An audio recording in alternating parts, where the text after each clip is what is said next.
तो दोस्तों, उड़ने की आशा के आज के 27 जून के एपिसोड की शुरुआत होती है साइली और सचिन के बीच एक घरेलू बातचीत से, जहां साइली नौकरानी की बात सुनकर अपने दिल की बात रखते हुए सचिन से कहती है कि अगर कोई घर के कामों में हाथ बटाने वाला मिल जाए, जैसे झाड़ू पोछा बर्तन आदि, तो उसकी जिंदगी थोड़ी आसान हो सकती है। उसे लगता है कि इससे उसके समय की बचत भी होगी और वो अपने दूसरे जरूरी कामों को बेहतर तरीके से प्लान भी कर पाएगी। लेकिन वहीं वो थोड़ी चिंतित भी होती है कि घर के बाकी लोग, खास करके काकू, रोशनी और तेजस, ये तीनों इसे एक बेकार का खर्चा समझ सकते हैं। तो इस पर सचिन बिल्कुल स्पष्ट शब्दों में जवाब देता है कि साइली को अब किसी की इजाजत की जरूरत नहीं काम करने से।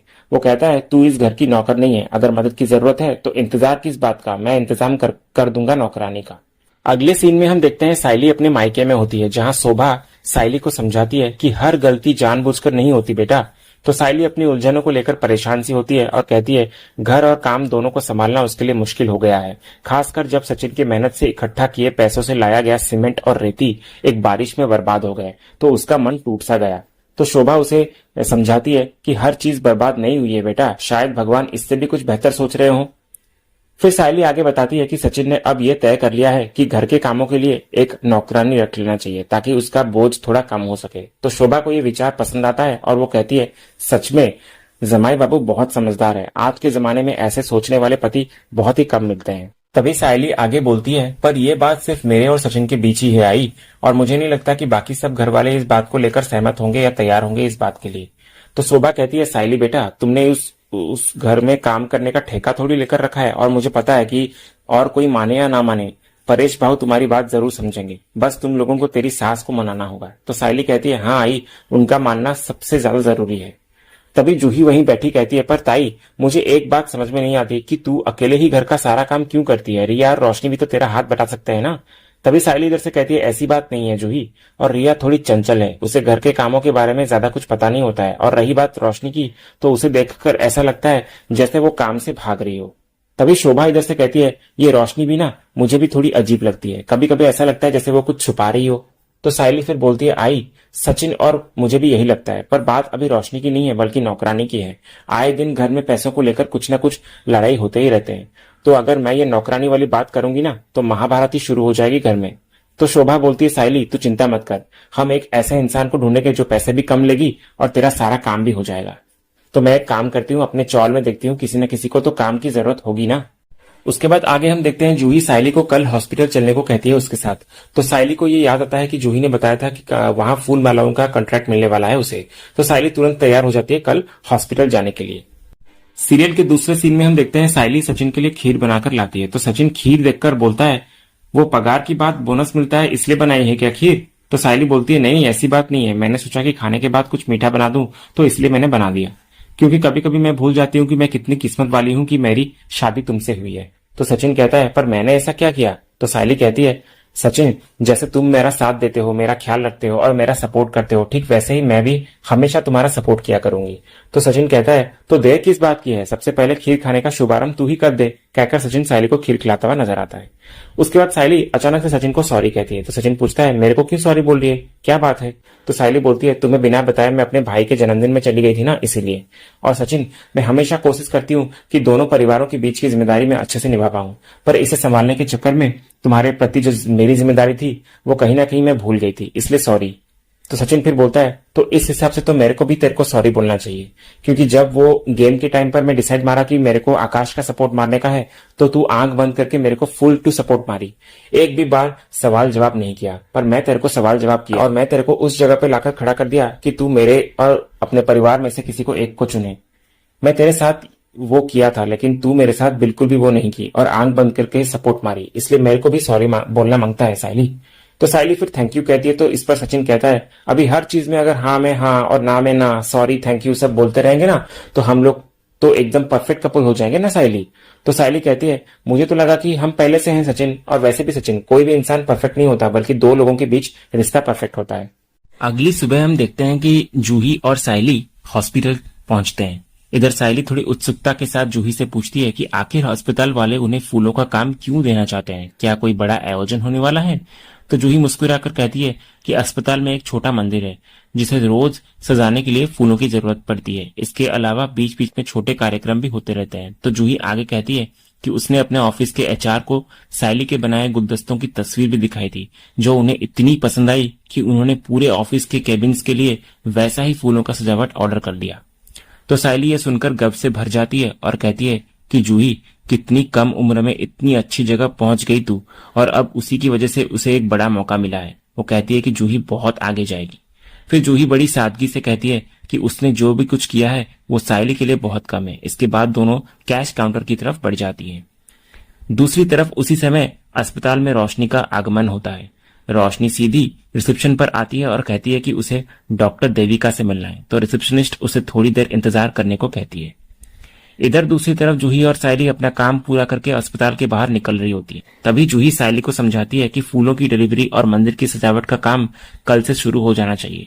तो सायली उसे भरोसा दिलाती है कि सब कुछ समय पर और अच्छी तरीके से तैयार हो जाएगा।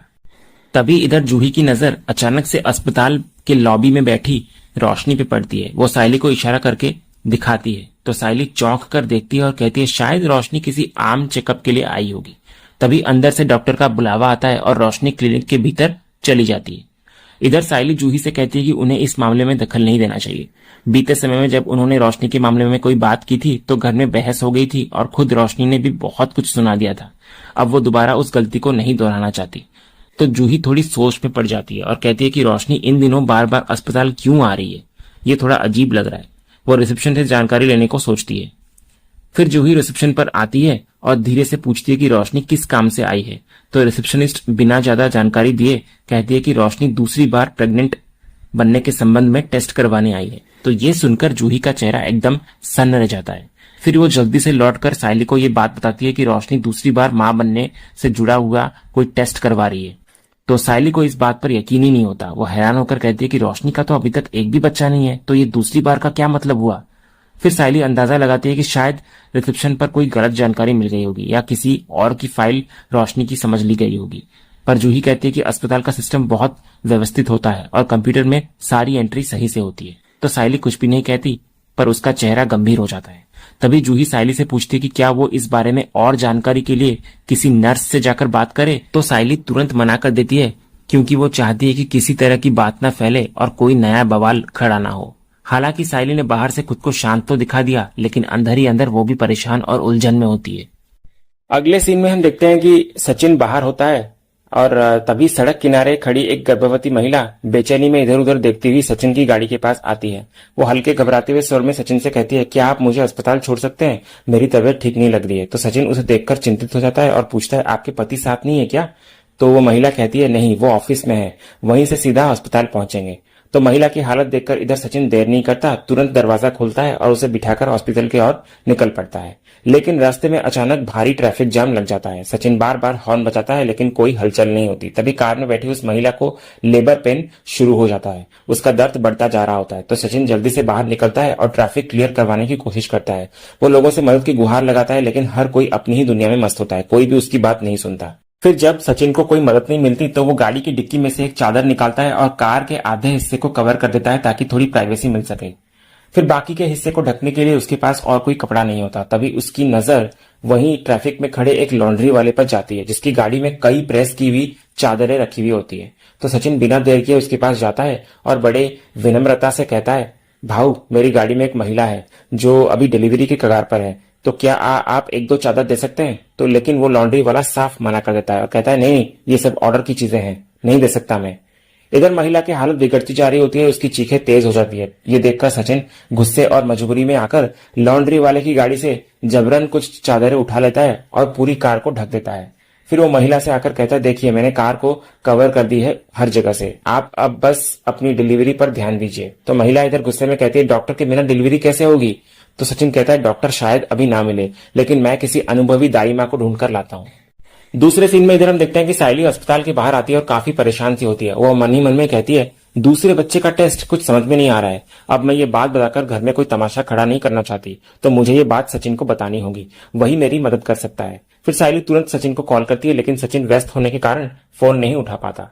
इधर दूसरी तरफ ट्रैफिक वाले सीन में सचिन एक दूसरी गाड़ी की तरफ जाता है जहां एक महिला बैठी हुई होती है। वो उस महिला से हाथ जोड़कर निवेदन करता है, मैडम मेरी गाड़ी में एक प्रेग्नेंट लेडी है, बहुत बुरी हालत में है, क्या आप उसकी मदद कर सकती हैं? तो वो महिला सहमति में सिर हिलाती है और जल्दी से सचिन की गाड़ी की तरफ जाती है जहां वो महिला को सांत्वना देती हुई नजर आती है।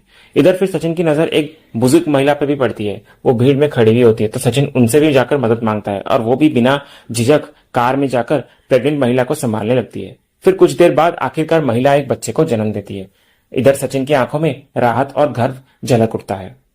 दूसरे सीन में हम देखते हैं कि सायली घर पहुंचती है और वो काफी परेशान सी होती है और चुपचाप भी होती है और उसका मन काफी भारी सा होता है। तो रेणुका उसे दूर से देख रही होती है और आकर पूछती है, क्या हुआ तुझे? तू तो एकदम गुमसुम सी लग रही है, कहीं सचिन की बोतल में से कुछ गटक तो नहीं लिया तूने? तो सायली इस पर कहती है, नहीं नहीं, मैं तो फूलों की माला डिलीवर करने गई थी। तो रेणुका फिर सायली को ताना मारते हुए कहती है, अच्छा तभी किचन में मुझसे नजर चुराकर छुपती फिरती जा रही थी? ठीक है, अब जा रही है तो चल जा, खाना पूरा बना, उससे पहले मेरे लिए एक चाय का कप और तेजस के लिए भी एक कप चाय रख देना। फिर सायली चुपचाप रसोई की तरफ चली जाती है। इधर रेणुका उसे जाते हुए देख रही होती है और बड़बड़ाती है, ये क्या हो गया इसे आज? सुपरफास्ट मेल जैसी भागती रहती है हर वक्त, और आज मालगाड़ी कैसे बन गई? इधर दूसरी तरफ हम देखते हैं कि तेजस और रोशनी घर लौटते हैं। तेजस बड़ा ही खुश होकर आकर कहता है, आई आज मैं बहुत खुश हूं, तुम्हारे लिए एक खुशखबरी है। तो रेणुका उत्सुक होकर पूछती है, क्या खुशखबरी है? तो रोशनी बीच में बोलती है, पहले मिठाई खा लो काकू। तो रेणुका मिठाई खाती है और पूछती है, अब बताओ इतना खुश क्यों हो तुम दोनों? तो तेजस कहता है, हमारे शोरूम में आज 15 टीवी बिक गए हैं आई, बहुत बड़ा प्रॉफिट हुआ है। तो रेणुका थोड़ा शंका जताते हुए कहती है, कहीं पिछली बार की तरह कोई फ्रॉड तो नहीं है? तो रोशनी रेणुका को भरोसा दिलाते हुए कहती है, नहीं काकू, इस बार सब कुछ जांचा परखा है मैंने, बहुत बड़ी कंपनी है। तो रेणुका मुस्कुराकर कहती है, ये तो बहुत बढ़िया बात है, लेकिन असली खुशखबरी कब दोगे? घर में किलकारी कब गूंजेगी नन्हे मुन्ने बच्चे की? तो रोशनी ये सुनकर मन ही मन बोर हो जाती है और कहती है, फिर से बच्चा पुराण चालू हो गया काकू का। तभी तेजस इधर रेणुका को कहता है, अरे आई वो भी हो जाएगा, तू टेंशन काहे को ले रही है? अब देख बिजनेस इतना अच्छे से ग्रो कर रहा है तो अब ये दूसरी वाली खुशखबरी भी बहुत जल्दी आ जाएगी। क्योंकि तेरे को याद है वो एस्ट्रोलॉजर, उसने क्या कहा था मुझसे कि हर रोज मुझे अलग अलग रंग की शर्ट पहननी होगी, और जब से मैं उसकी बात सुन रहा हूं ना आई, मेरे साथ कुछ ना कुछ अच्छा ही हो रहा है। तो अब सब कुछ अच्छा ही होगा मेरे साथ और मैं बहुत बड़ा बिजनेसमैन बन जाऊंगा, देख लेना। तभी रोशनी इधर से ताना मारते हुए तेजस को कहती है, हाँ इतना ही था तो चीटिंग करते हुए पकड़े क्यों गए रिट्रीट में? तो इस बात का जवाब तेजस के पास नहीं होता। तभी उसी वक्त इधर दूसरी तरफ सायली चाय लेकर हॉल पर आती है और रोशनी को देखकर वो कुछ बोलने ही वाली होती है कि अचानक से चुप हो जाती है और बोलती है मन ही मन में, अरे देवा, मेरे मुंह से अभी कुछ निकल जाता, लेकिन ये लोग मिठाई लेकर आए क्यों हैं? तभी इधर रेणुका सायली को बोलती है, तू वहां खड़ी क्या है, चाय दे। फिर सायली रेणुका को चाय देने लगती है। तभी उसी वक्त रोशनी सायली को मिठाई खाने को कहती है। तो सायली सिर्फ रोशनी को घूरने लगती है और मन ही मन बोलती है, लगता है रोशनी अपनी प्रेगनेंसी की खुशी में सबको मिठाई बांट रही है, लेकिन दूसरी बार की प्रेगनेंसी टेस्ट का क्या मतलब हो सकता है? इधर दूसरी तरफ सचिन उस लॉन्ड्री वाले को जाकर पैसे देता है और कहता है, भाऊ मजबूरी में आपकी चादर लेकर गया था, ये आपके नुकसान की भरपाई के लिए है, इसे रख लो। तो लॉन्ड्री वाला पैसे रख लेता है और कुछ भी नहीं कहता। फिर सचिन उन दोनों महिलाओं का भी धन्यवाद करता है जिन्होंने डिलीवरी में हेल्प की थी। तभी उनमें से एक महिला मुस्कुराकर सचिन को कहती है, आपने जो किया वो कोई आम इंसान नहीं कर सकता, आपने इंसानियत का जो उदाहरण दिया है वो याद रखा जाएगा, आप ही असली हीरो हो। तभी वहां खड़ा एक व्यक्ति सचिन को फूलों की माला पहनाकर उसे सम्मानित करता है। तो सचिन के चेहरे पर इधर गर्व और सुकून दोनों नजर आता है। आगे हम देखते हैं जिस महिला ने बच्चे को जन्म दिया था उसका पति वहां पहुंचता है और घबराया हुआ होता है। तभी सचिन उसे कहता है कि उसकी पत्नी और बच्चा एकदम ठीक है, लेकिन उन्हें डॉक्टर से जांच करवाना जरूरी है। फिर वो दोनों को अस्पताल लेकर चला जाता है और इसी सीन के साथ ही आज का ये एपिसोड यहीं खत्म होता है। तो दोस्तों आज का ये वीडियो आपको कैसा लगा कमेंट सेक्शन में जरूर बताइएगा और वीडियो को लाइक भी कीजिएगा, शेयर भी कीजिएगा और सब्सक्राइब करना तो बिल्कुल भी मत भूलिएगा, ताकि ऐसे ही रोज लेटेस्ट एपिसोड के अपडेट्स आप टेलीविजन से पहले पा सकें। तो मिलते हैं हम एक नए एपिसोड के रिव्यू में, तब तक के लिए स्वस्थ रहें, मस्त रहें।